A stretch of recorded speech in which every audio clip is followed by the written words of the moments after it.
We've also seen the UK government's possibly considering a ban on smoking in places like beer gardens. That's something that's devolved. Is it something maybe you'd consider?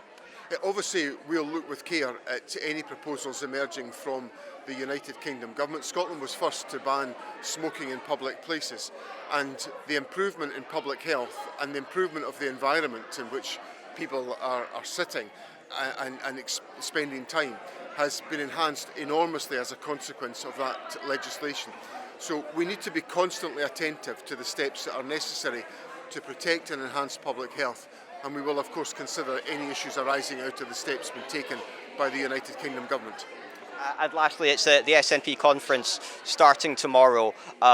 Will there be a discussion of the recent general election results? How do you think those kind of discussions are going to go at the conference? Over the summer, I've been conducting discussions with the party in looking at the election campaign. There's obviously lessons that we've got to learn from that, and that will be the heart of a discussion on Friday morning at the party conference, where members of the party will be able to hear the conclusions that we're arriving at about the election and what that means for the future of our direction as a political party. What's important is the SNP focuses on building for the future. We've got a great track record of serving the people of Scotland.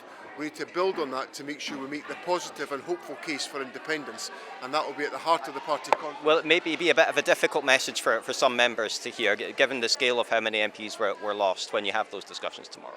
Obviously, I recognise that the election result was very difficult for the SNP and very damaging for the party. We have to learn lessons from that. That's what I've been leading as a process with the party over the course of the summer, to make sure we can have a discussion about these issues at the party conference and come to our conclusions about the lessons that we learn and how we build for the future.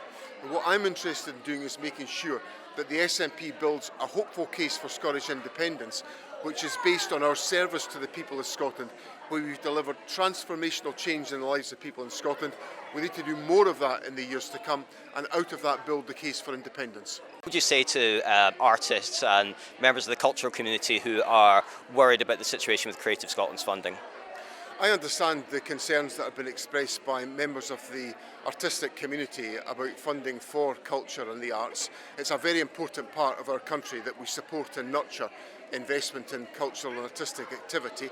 The government already spends over £50 million in the Creative Scotland budget, and we're obviously facing very challenging economic and financial times at this particular moment, and we obviously want to continue to invest in artistic and cultural activity.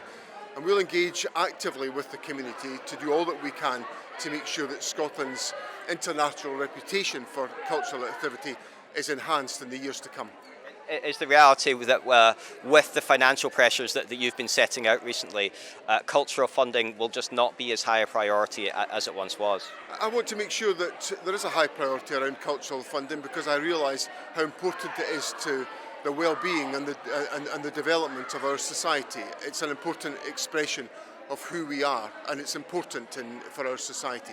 So as the government makes some really difficult financial choices, I will be very mindful of the importance of ensuring that we invest effectively in the artistic and the cultural community within Scotland, because it brings so many benefits to Scotland and Scotland's presence within the international community. And on another issue, we heard this morning that the UK government's not going to be challenging the legal case against the Rosebank and Jackdaw oil fields. Do you think that's the right decision? Obviously, the United Kingdom government has got to take its own decisions when it's faced with legal challenge, and it's right for them to do so. I think at the heart of this issue is the importance of making any judgments about oil and gas developments based on the compatibility of any of those developments with our obligations on climate. And that's underpinned the approach that the Scottish Government has argued that we should take, that whatever we are doing in relation to oil and gas, we have to make sure it is compatible with our journey on climate change, and we can't avoid those realities.